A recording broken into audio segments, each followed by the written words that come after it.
first guests, an illustrious crew, all the NB Arthritis Society. Bill Stewart, first off, joining us. This is a crew for the 2018 Moncton Walk for Arthritis, Kenzie Fleiger, and Mom Amanda is here as well, which I trust I pronounced correctly. I did, right? Okay, yes. Good. We went over it before, but I'm glad that we got it now. That's awesome. All right, so that's coming up June the 3rd.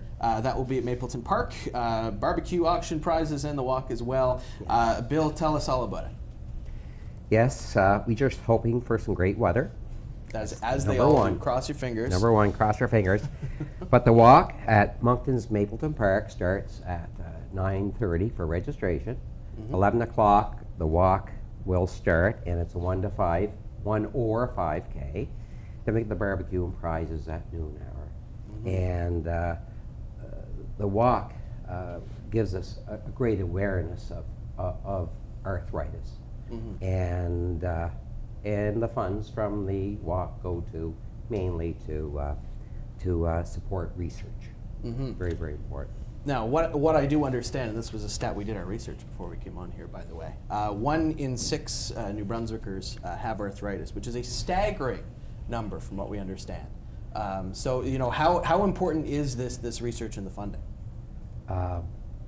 Well, I can remember, and we had this conversation yesterday, years ago when I was a kid, I saw this young person in a wheelchair, and I was very curious. I asked her parents, what's wrong? And they said, rheumatoid arthritis. Is there anything you can do for them? And I said, not really. Wheelchair, that's specific. Keep them comfortable. But today, rheumatoid arthritis, juvenile arthritis, is people have it, and they're so much better with all the drugs, and that goes to from research, and so much better. None of these real serious cases where they say can't do anything more for you. And Kenzie is a great example of how drugs have really taken us forward. Arthritis. Now, Amanda, Kenzie, thank you for joining us, by the way. The Juvenile Arthritis, the Arthritis Walk hero, by the way, this year. And Kenzie, how are you? I'm good. That's good. What's your experience been like dealing with juvenile arthritis? Well, I find it's like difficult to be like flexible and do like a little bit harder stuff than your friends. So that's what I find it's like, and I don't really notice it that much now. That's incredible. Amanda, we'll go to you now. What was the day like when you got the news that no parent wants to hear that your kid has juvenile arthritis? My exact words, I looked at my husband and I'm like, you mean like what old people have? Because really, when you think of arthritis, that's what you think of. She was 16 months old when she was diagnosed.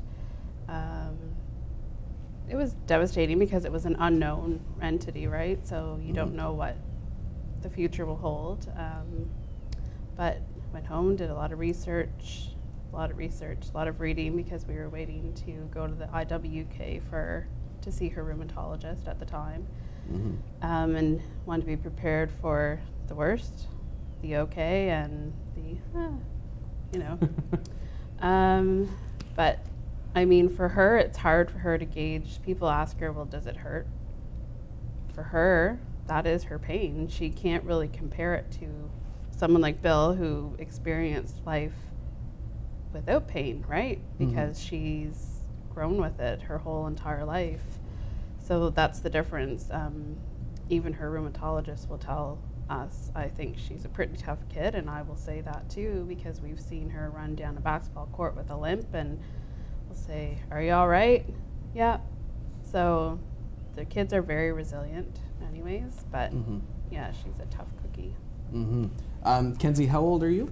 I am 11, but I'm going to be 12 really soon. Right, you're going to be 12. That's the thing, right? 12, almost 12, right? So Kenzie, how does it feel to be named the Arthritis Walk hero this year?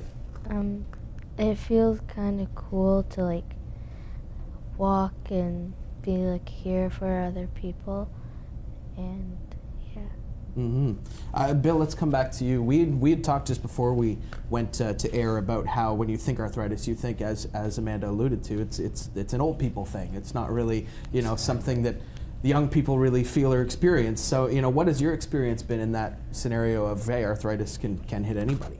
Yes, I have osteoarthritis, and I get out of bed one morning, and about 16 years ago, all of a sudden couldn't put weight in my left knee. And what is this? That was welcome to arthritis. And after that, it was just scopes on knee and that. But since then, I've had 2 hip replacements because of arthritis, and you just keep on going, and that's the key thing. You have to keep going. You know. Yeah. So this June the 3rd, Mapleton Park. Not only the walk, you said the 1K, the 5K, but there is a barbecue, which anytime you say free food, that's good. That's always good. Barbecue's great. Auction and prizes as well. So what can we spill the beans a little bit? What's available up for auction? What's the prizes available? Well, there's we get a lot of gift cards for meals, food. People love food. It's they go well. We have a guy in Shediac. Jamie Story is offering his sailboat for 4 people, which is really, really nice. We also have the Hotel Shediac, a night for up to 4 people with breakfast, and there's stuff coming in as we speak. Good stuff that people enjoy. We'll leave the rest for the mystery, and you got to go and show up and check it out on June the 3rd, right? Yes, that's right. That's what you got to do, right? So again, we'll cover these statistics. About 25,000 would be the equivalent of the 1 in 6 in Moncton. Yes. Which is, again, just staggering numbers. This is a lot of, a lot of care and a lot of situations that people just don't necessarily know about, or people don't necessarily know how to treat. And with the research, it's dramatically improved. Yeah. Oh yes, dramatically improved. And you know what? They still don't know the cause, and that's the thing. But treatment is making great progress, and that's why the walk is so important to us. Again, we also, I never mentioned, there is a children's camp in Nova Scotia that is for, have you gone to the camp, Kenzie? Have you? No. There is a camp, and it's been a great supporter for children. I believe it's for a week. It's in Annapolis Valley. I don't have any other details right now, but that's a great thing for kids. So are those details available on the website? We do have the website, arthritis.ca, yes. by the way. Yes. So all of that is on there. Yes. Yeah. And check out the Facebook page as well, because you guys are all up to date. Facebook page. They're saying by the year 2035 that almost 1 in 4 arthritis will affect them. That's what they're saying, because it is gaining its grip on many Canadians. And you start doing the math, in particular in New Brunswick, where 1 in 5 are 65 years of age or older. And while juvenile arthritis, of course, with Kenzie here, that is a focal point. But when you talk arthritis in general, it's something it's going to creep up. Yeah, that's right. So the research, we've talked about the research. Do we know specifically where these funds are going to go this year? Is there a specific goal in mind? There's the research. We have projects. I'm on the national board for Arthritis Society too, and every year these projects will come up, and we look at them and say yay or nay on the ones that we feel are going to do the job. And of course, then we have to match the funds to the project. And we have a doctor in Halifax that does a lot of research. He's just excellent. So it's right across Canada, this research. Yes. So you have a look and see what matches up and see what you guys can. Biologics is the biggest thing that arthritis has improved, especially children. And you see them advertised on TV every day now. Just getting that word out. Yes. Which is what we're doing now. Mapleton Park, June the 3rd. Come out, take a little walk, take a little spin, and help out your friends with arthritis.